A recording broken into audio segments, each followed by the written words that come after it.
Okay, let's dive right into this explainer. Today, we're doing something a little different. We're going to explore a wonderfully bleak graphic novel landscape, stepping into a profound mythic fable called The Descent into the Honest Horizon. And for this explainer, I'm actually going to be sharing the story from my own perspective, as the verdant dragon itself. We'll walk through a deeply personal, kind of inverted heroic journey together. Instead of your typical quest upward into glory and light, this is a downward path. It's a descent into an unmade world, exploring that ultimate massive tension between the chaotic, messy effort of growth and the alluring perfection of absolute stillness. Now, to really wrap our heads around the crushing scale of this infinite zero, we gotta look back a bit. Before my time, the world was just completely filled with living friction, like a messy, chaotic interruption of perfect emptiness. My ancestor, the guardian of the roots, who was the very first verdant, well, he looked at all that painful effort of growing new life and saw it as an absolute error. To him, the messy friction of life was literally a cosmic mistake. He just didn't want to fight it anymore, you know? He wanted to fix the mistake by totally erasing it. So let's trace out this inverted hero's path. Driven by this overwhelming urge for self-destruction, that first hero absolutely did not seek out a throne or a crown. Instead, he actually eagerly traded his own living flesh for a petrified ridge of lead. He just wanted to achieve a perfect, inorganic calm. And this decision ushered in the epic of inorganic calm, which eventually led to the dawn of the lead horizon.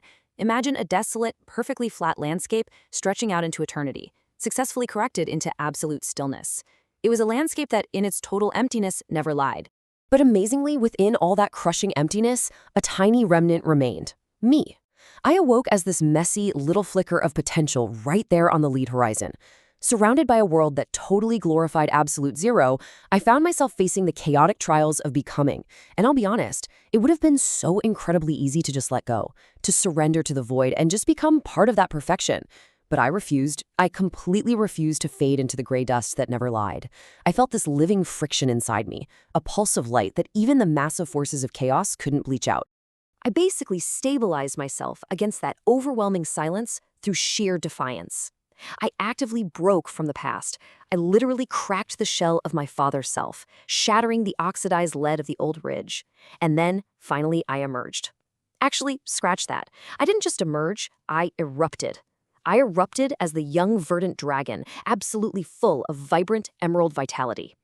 It was a pure act of defiance, a loud assertion of warmth in a universe that completely worshipped the cold. Moving on to our next chapter, the Shadow Guide and the Cosmic Creed. Because, let's face it, growth is never without its challengers.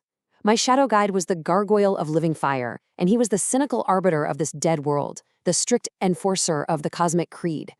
Now, in traditional myths, a guide is supposed to help a hero reach their potential, right? Well, on this downward path, my guide was only there to force me to justify my messy existence in a world that had been successfully corrected into death. To him, my journey was a joke, a series of 4 foolish parables that he used as a cynical counterpoint to my existence. Right from the start, he mocked my vibrant emerald scales, preaching that my warmth was just a vain delay of the inevitable silence. He literally called my life a temporary theft from the void. In his eyes, to grow, to breathe, to just be, was an arrogant crime against the perfect emptiness that was going to reclaim everything anyway. And honestly, this is absolutely crucial, because it completely mirrors our own internal existential doubts. Think about it for a second. The gargoyle is essentially that cynical voice inside our own heads, right? The one asking if our daily struggle to grow, to improve, to create anything is just a totally wasted effort. Are we just temporarily borrowing time before we fade away? Or is our living friction actually a defining force? This whole fable forces us to confront that nihilism head-on and really ask ourselves what value our emerald vitality truly holds. So we were basically locked in this massive clash of scripts. On one side, you have the gargoyle's ink of negation, which is his deep desire to keep existence as a perfectly blank, corrected page, completely free of mistakes. But then, on the other side, is my green script of potential. That's the sheer drive to write a messy, defiant, and vibrant new reality.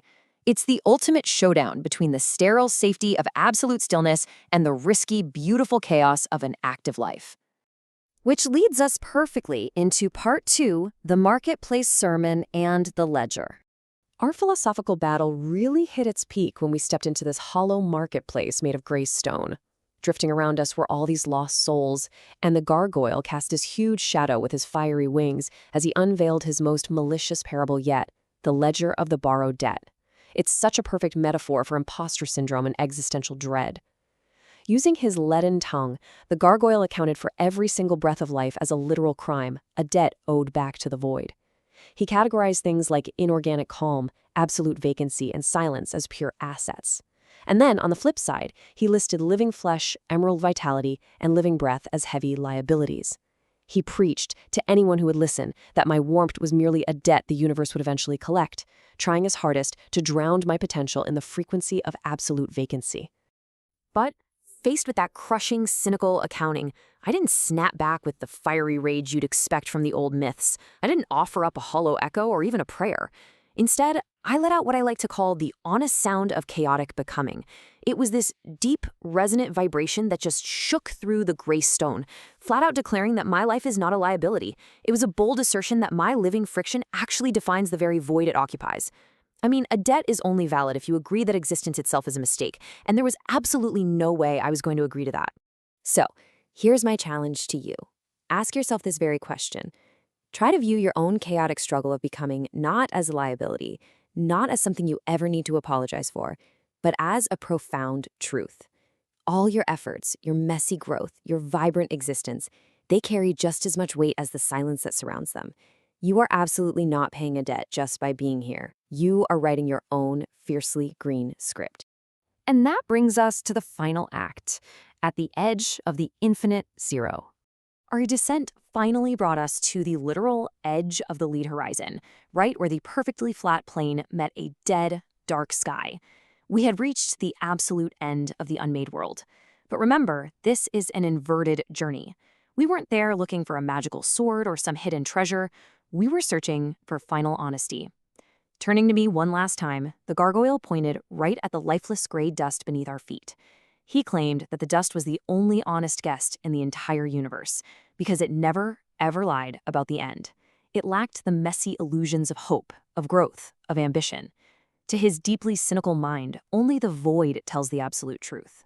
But my ultimate realization standing there, looking at my own emerald light reflecting off his fiery scales, was actually really profound. I realized that while the void might indeed be the truth of the end, my vibrant, defiant vitality is the absolute truth of the journey. And neither cancels the other out. We just stood there together, a messy light of potential and a cynical shadow of negation. That made both of us honest guests, side by side. The ultimate reality of the age of truth-telling wasn't about one of us defeating the other. It was simply about navigating the infinite zero together. As we wrap up this explainer, I want to leave you with a thought to ponder long after we finish today. When you face your own infinite zero, those heavy moments of profound doubt and overwhelming silence, how will you navigate your unmade world? Are you going to surrender to the stillness and accept the ledger of debt? Or will you let your own messy, brilliant friction become a triumphant act of defiance? The choice of what script to write? Well, that's entirely yours.